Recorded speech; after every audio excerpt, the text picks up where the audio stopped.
एक कथावाचक हैं वृंदावन के, बहुत चर्चित हैं और बहन बेटियों के बारे में काफी टिप्पणियां करते हैं। या कोई भी बात हो, अपनी व्यासपीठ को मजाक बना रखा है, अपनी व्यासपीठ से कुछ भी कह देते हैं। उन्हें ये होश नहीं रहता कि किस भगवान के बारे में क्या बोल रहे हैं। जो व्यासपीठ पर बैठे वृंदावन के बहुत पॉपुलर है, जो बहन बेटियों के बारे में काफी टिप्पणियां करते हैं उल्टी सीधी, उन्होंने भगवान काल भैरव जी के बारे में टिप्पणी की है, उनके बारे में अशब्द बोले हैं। उन्हें ये पता नहीं कि व्यासपीठ से हमें क्या कहना है। आपने कथा को इतना मजाक बना रखा है, कथा के नाम पर अब तो डिस्को चल रहा है, हंसी मजाक चल रही है। कथा को कुछ नहीं, अब तो मजाक में ले लिया। कथा होती नहीं है, कथा 1 घंटे की है, बाकी सब मजाक मस्ती चल रही है। उन कथावाचक से हम कह दें कि अपनी व्यासपीठ सर होश में बोलो कि व्यासपीठ से क्या बोल रहे हैं। आपने काल भैरव जी के बारे में टिप्पणी की है कि काल भैरव कोई भगवान नहीं है, वो एक गढ़ है।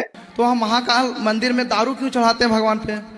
काल भैरव मंदिर पे भगवान पे कहाँ दारू चढ़ा दी? शंकर जी पे दारू चढ़ती है? नहीं, वो वहाँ मंदिर के सामने, वहाँ मैंने देखा कि वहाँ लोटनी में, वहाँ भैरव मंदिर पे वहाँ चढ़ रही है दारू। वहाँ भैरव जी को चढ़ती है ना जी। हाँ, तो भैरव भगवान थोड़ी है, भैरव भगवान है। अगर भैरव जी भगवान नहीं है तो उनकी पूजा क्यों की जाती है फिर? अरे भाई, पूजा तो हमारे यहाँ पीपल के वृक्ष की भी की जाती है, पूजा तो हमारे यहाँ पेड़ पौधों की भी की जाती है।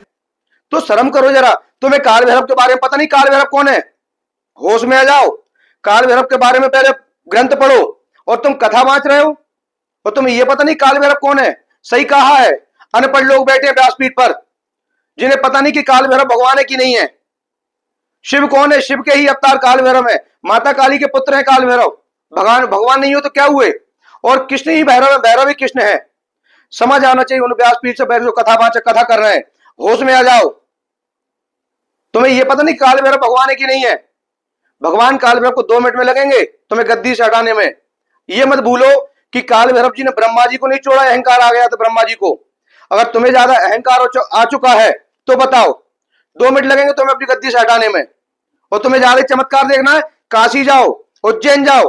बाबा काल भैरव मदिरा पीते हैं, दारू ग्रहण करते, कहां जा रही है? अच्छे लोग उनकी जांच करने गए, आज तक कोई पता नहीं लगा पाया कि काल भैरव की मदिरा कहां जाती है।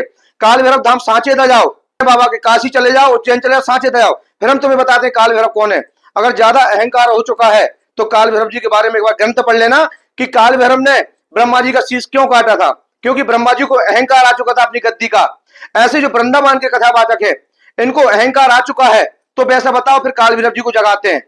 हम तो सपोर्ट करते थे कि वृंदावन में कथावाचक हैं, बच्चियों से सही बोलते होंगे, लेकिन गलत बोल रहे हैं पूरा। भगवान के बारे में टिप्पणियां कर रहे हैं, बेटियों के बारे में टिप्पणियां कर रहे हैं। होश में आ जाओ। अगर काल भैरव जाग गए ना तो तुम्हारी व्यासपीठ भी नहीं बची।